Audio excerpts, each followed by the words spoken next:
आपका नाम और आपका बदनाम, ये दोनों भी किसके हाथ में है? ईश्वर के हाथ में। आप कितना नाम कमाएंगे और कब बदनाम हो जाएंगे, ये विधाता जानता है। इसलिए आप जन्म की चिंता ना करें, मृत्यु की चिंता ना करें, यश नाम की चिंता ना करें, बदनामी की चिंता ना करें, हानि की चिंता ना करें और लाभ की चिंता ना करें। आप तो केवल अच्छा कर्म करते जाएं, परमात्मा फल देता जाएगा। तुम जिस लायक कर्म करते जाओगे, परमात्मा इसका निर्णय वो देगा। कर्मण्येवाधिकारस्ते मां फलेषु कदाचन। तू कर्म कर, कर्म करने में तेरा अधिकार है, फल में तेरा कोई अधिकार नहीं। फल वही मिलेगा जो तुझे मिलने वाला है। जो होना है वो होके रहेगा, जो नहीं होना वो कदापि नहीं, कभी नहीं होगा। इसलिए तू कल की चिंता मत कर, कल जो होना होगा वो होगा। तू प्रेजेंट को अच्छा कर, वर्तमान को सुधार, भविष्य अपने आप अच्छा हो जाएगा। हा? नारद जी ने समझाया, राजन रोइए मत, बेटा आपका मर गया ना। राजा, चिंता न महाराज, आप तो मेरे बेटे को जिंदा कर दो, मेरा बेटा मर गया।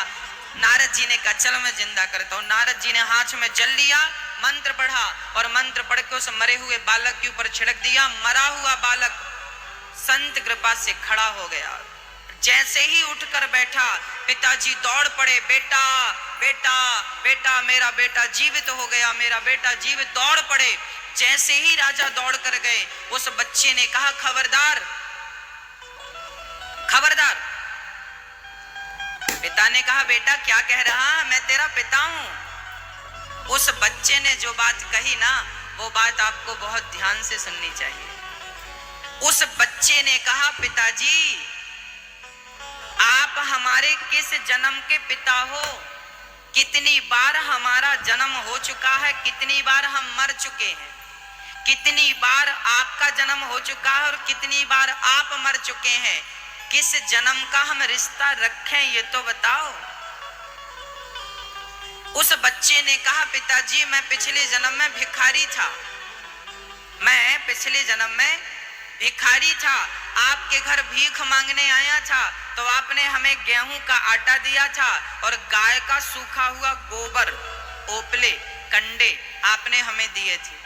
हमने नदी के किनारे उस कंडे पर आग लगाई, ध्यान नहीं दिया, उन कंडों पर ढेर सारी चींटियां थी।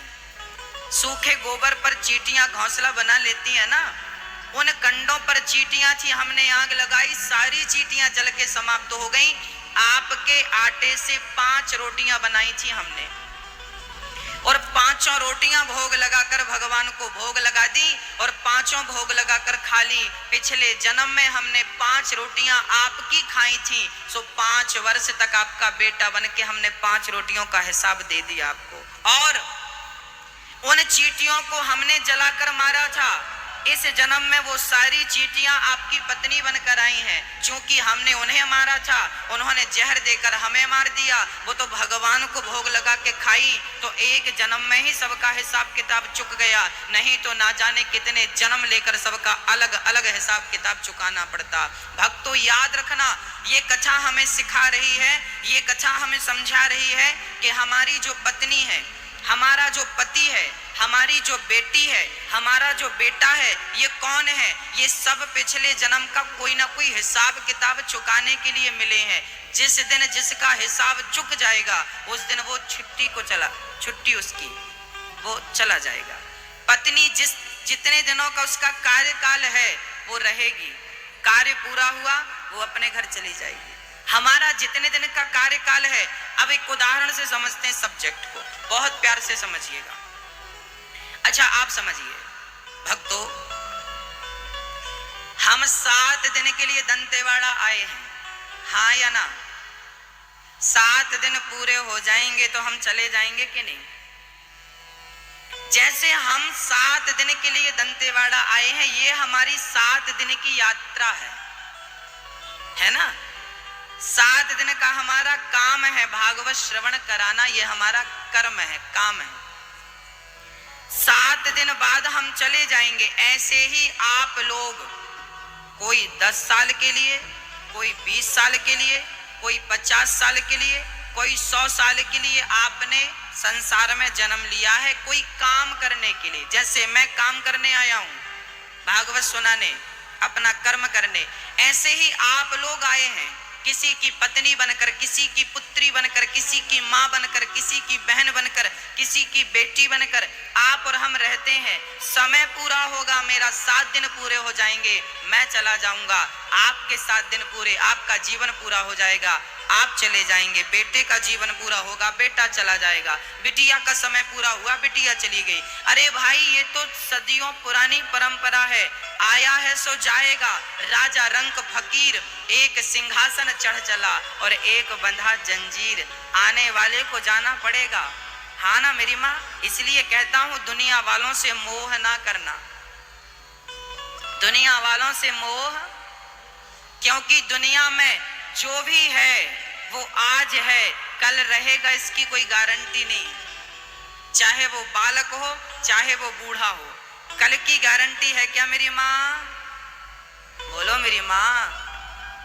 इसलिए कहता हूं आप अपने बेटों से भी, अपने बच्चों से भी ज्यादा प्रेम ना करना, क्योंकि बच्चों से प्रेम करोगे और ये बच्चे कभी छोड़कर चले गए ना तो इनके नाम पर तुम्हें रोना पड़ जाएगा। ना पत्नी से ज्यादा मोहब्बत करना, वो छोड़कर चली गई तो रोना पड़ेगा, ना पति से ज्यादा मोहब्बत करना, वो छोड़कर चला गया सो रोना पड़ जाएगा। प्रेम करना है तो केवल गिरधर गोपाल से प्रेम करना, जो आपको कभी छोड़ के जाएगा ही नहीं। मेरे तो गिरधर गोपाल, दूसरों ना कोई। ये जगत के लोग परमानेंट नहीं है, पर भगवान तो परमानेंट है। जगत में कोई न परमानेंट, जगत में कोई न परमानेंट, तेल चमेली और कोई साबुन, तेल चमेली और कोई साबुन, चाहे लगा लो सेंट, जगत में कोई न परमानेंट। आवागमन लगे दुनिया में, आवागमन लगा दुनिया में, है ना, आवागमन लगा दुनिया में, करते हैं रेस्टोरेंट, जगत में कोई ना परमानेंट। शक्ति है, कौन सी शक्ति बताओ?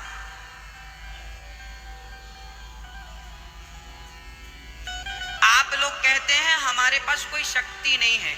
मेरी माँ, आप लोग जितने शक्तिशाली है ना, 84 लाख योनियां हैं, चींटी, सुअर, पशु, पक्षी, मछली, बकरा, बकरी, क्या क्या नहीं भरा संसार में।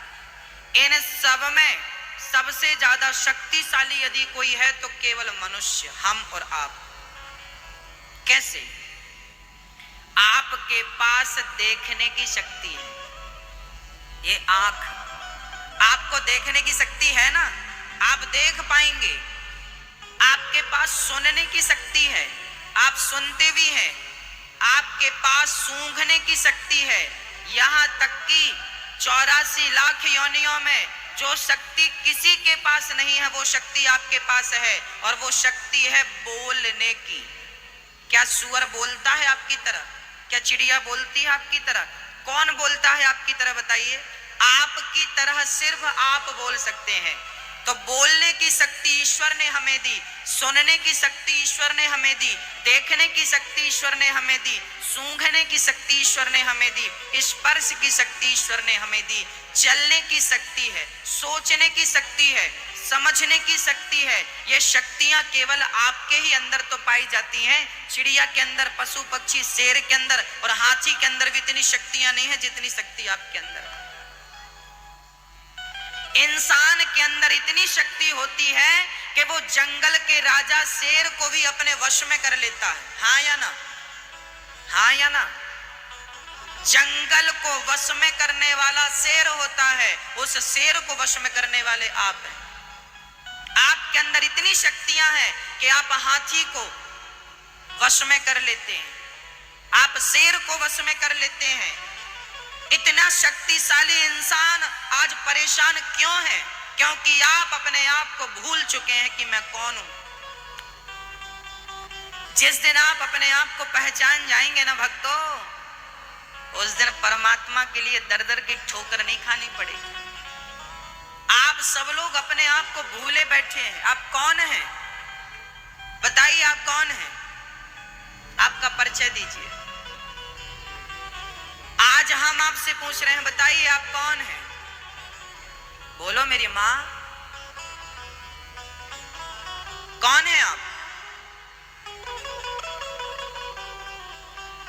आप जन्म लेकर मर जाएंगे। आपको 100 साल की उम्र में यह भी पता नहीं लगता कि मैं कौन हूं। मैं कौन हूं? आइए इस पर मैं थोड़ा सा प्रकाश डालता हूं। मैं कौन हूं? मेरी पहचान क्या है? मेरा अस्तित्व क्या है? मैं कौन हूं? मैया जी, आपकी पहचान ना केवल आपके कपड़ों से है। हाँ या ना?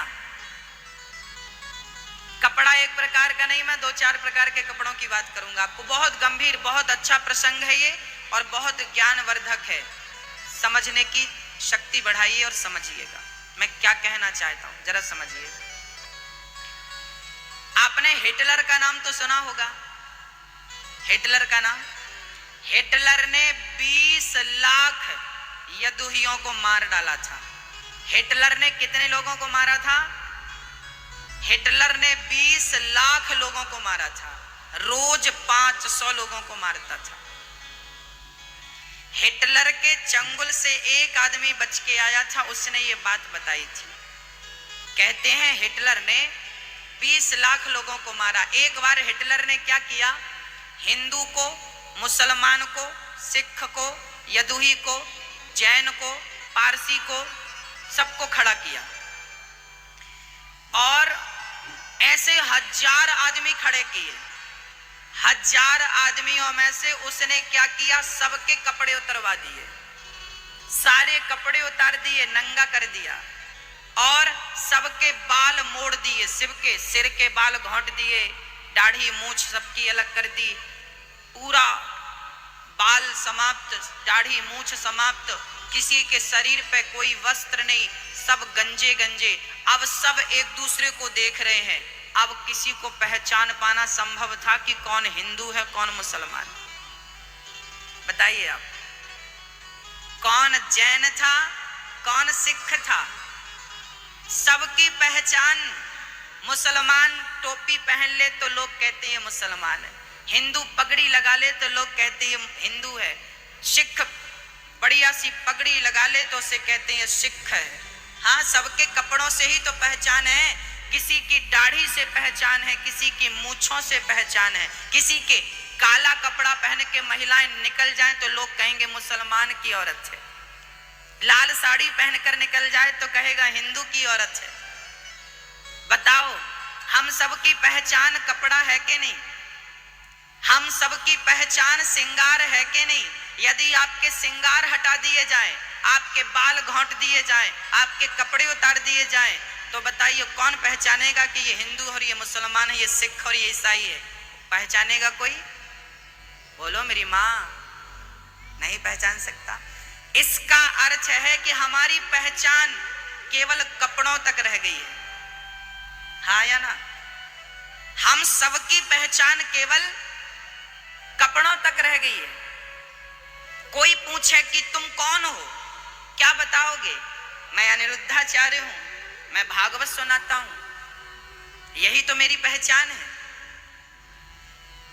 प्रधानमंत्री की पहचान क्या है? नरेंद्र मोदी, वो देश के प्रधानमंत्री हैं, वही तो उनकी पहचान है। अच्छा, कोई बहुत बड़ा आदमी आपका पद छीन लिया जाए, आपकी प्रतिष्ठा छीन ली जाए, आपके कपड़े छीन लिए जाए, आपका घर छीन लिया जाए, तो आपकी क्या पहचान होगी? बोलिए, क्या पहचान है आपकी? बताइए, जोर से बोलो मेरी माँ, कोई पहचान है आपकी? इसका अर्थ ये हुआ कि हमारी पहचान तो हमारा काम है। हम काम करते हैं, भागवत सुनाते हैं, आप काम करते हैं, आपका ये काम है, फलाना काम है। इसका सीधा अर्थ यह है कि हम कौन हैं।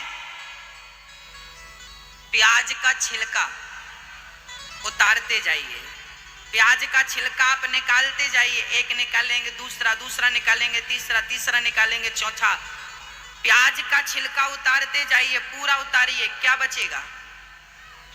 बोलो, कुछ बचेगा?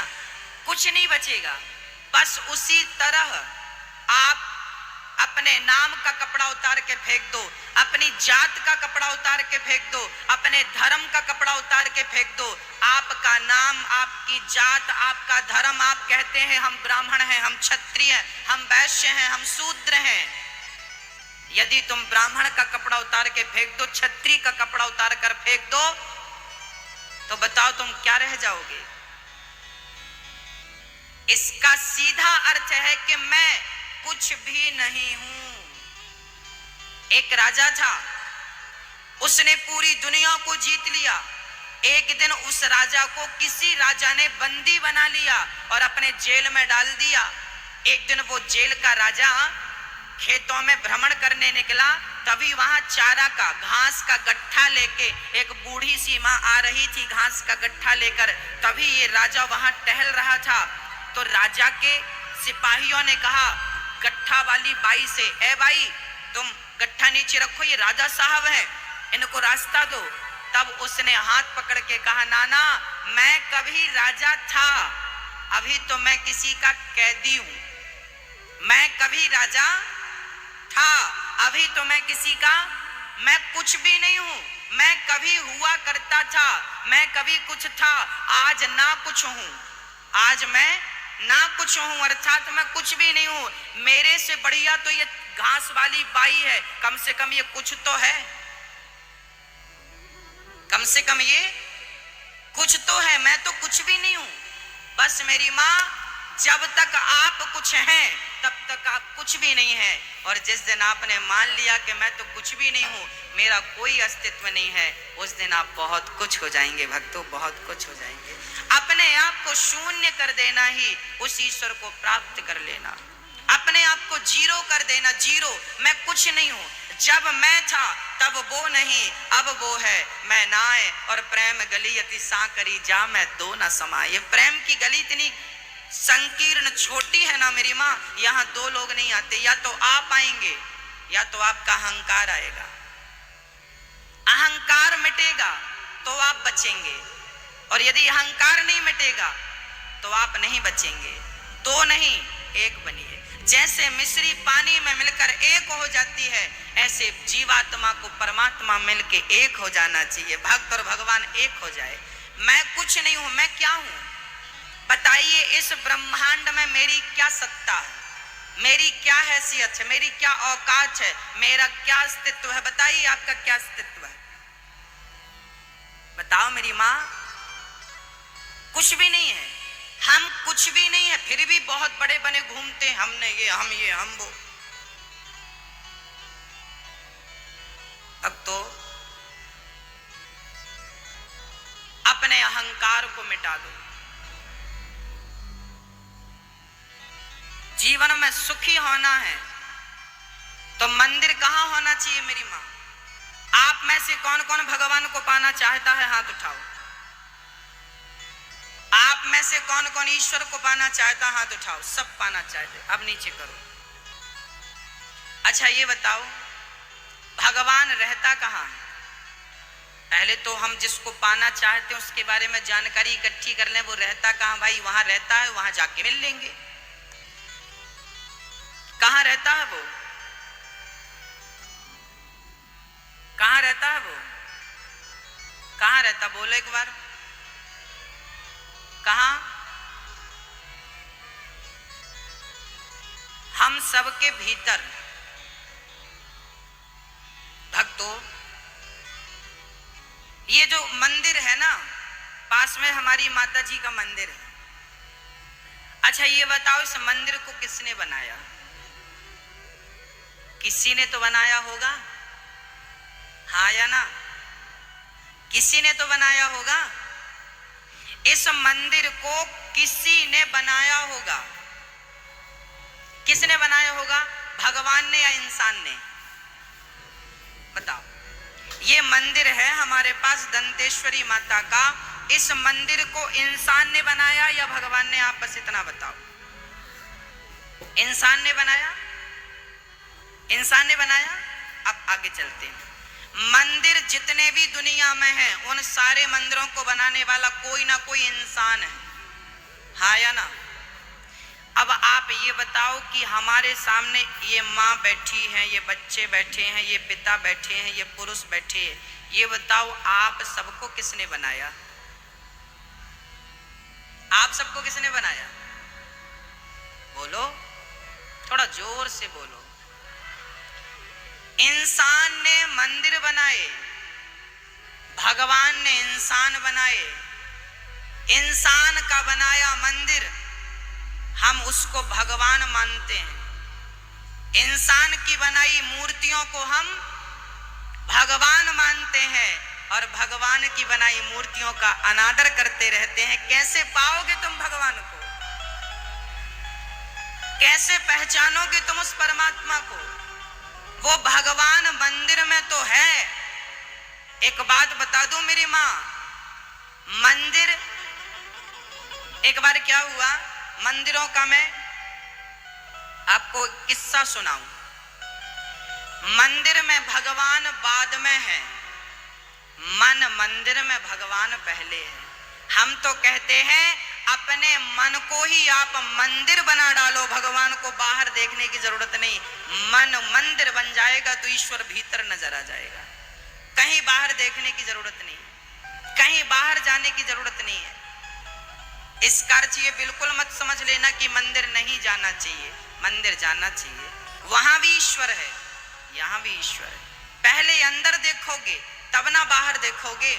जो व्यक्ति अपनी माँ में भगवान को नहीं देख सका, जो बेटा अपने पिता में भगवान को नहीं देख सका, जो पत्नी पति में भगवान को नहीं देख सकी, जो लोग दीन दुखियों में भगवान को नहीं देख सके, वो पत्थर में भगवान को क्या देखेंगे? उन्हें पत्थर में भगवान क्या नजर आएगा भाई? पहले इंसानों में भगवान को देखने की थिंकिंग बनाइए, सोच बनाइए। तुम में भगवान, मुझ में भगवान, सब में हरि व्यापक सर्वत्र समाना, सब में ईश्वर। मैया जी एक बात बता दूं, एक राजा था, एक बहुत बड़ा राजा था। उसका एक मित्र विश्व की यात्रा पे निकल गया। एक राजा था, उसका एक सखा मित्र, बचपन में साथ पढ़ने वाला सहपाठी, पूरी दुनिया की यात्रा में निकल गया। अमेरिका में, जापान में, पेरिस में, लंदन में, चीन में, भूटान में, पूरी दुनिया का उसने चक्कर लगाया। जवान लड़कपन में निकल गया था और बुढ़ापे में लौटा। कब लौटा मेरी माँ? जवानी में निकल गया था, लड़कपन में पूरी दुनिया घूमते घूमते उसका बुढ़ापा आ गया। कई वर्षों बाद वो वापस आया। जब राजा को खबर लगी कि मेरा बचपन का यार आ रहा है, राजा ने बड़े स्वागत की तैयारियां की। और जब वो आदमी आया तो बिल्कुल साधारण, राजा ने बिठाया, स्वागत किया, मेरा मित्र आया, मेरा मित्र आया। ये बताओ मित्र, मेरे लिए तुम क्या लेकर आए हो? राजा ने अपने मित्र से कहा कि आपने पूरी दुनिया की यात्रा की है तो मेरे लिए कुछ तो लाए होंगे आप, बताइए मेरे लिए क्या लेकर आए हैं? तब उसने कहा, राजा साहब, इस दुनिया में मैं जो भी लेने गया, मैं लेने के बाद सोचा कि वो तो आपके पास है। आप तो इतने बड़े राजा हैं ना, आपके पास क्या नहीं है? सब तो आपके पास है। जो भी मैं लेने गया, जो भी मैंने देखा, वो सब आपके पास ऑलरेडी था। तो मैं क्या लाता आपके लिए? क्या लेता? पर एक चीज लाया हूं। अच्छा हाँ, पर वो तुम्हें अकेले में दिखाऊंगा। राजा, उस फकीर के पास ने एक फटा सा झोला था, बस उस झोले में क्या होगा?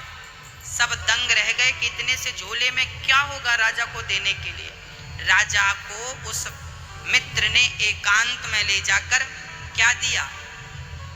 अपने झोले से एक आईना दर्पण। उसने दर्पण निकाला और कहा, मित्र मैं ये दर्पण तुम्हारे लिए लाया हूं। राजा दंग रह गया, मित्र पूरी दुनिया आपने घूमी और मेरे लिए लाए क्या? दर्पण, आईना, कांच, शीशा। तब उस आदमी ने कहा, मित्र ने कहा, दोस्त ये दर्पण है, देखो जरा तुम अपनी शक्ल देखो इसमें। तुम दुनिया को बहुत देख चुके हो, जमाने को बहुत देख चुके हो, आपने बहुत कुछ देखा होगा, पर आज तक आपने अपने आप को नहीं देखा होगा। जिस दिन आपको अपने आप को देखना आ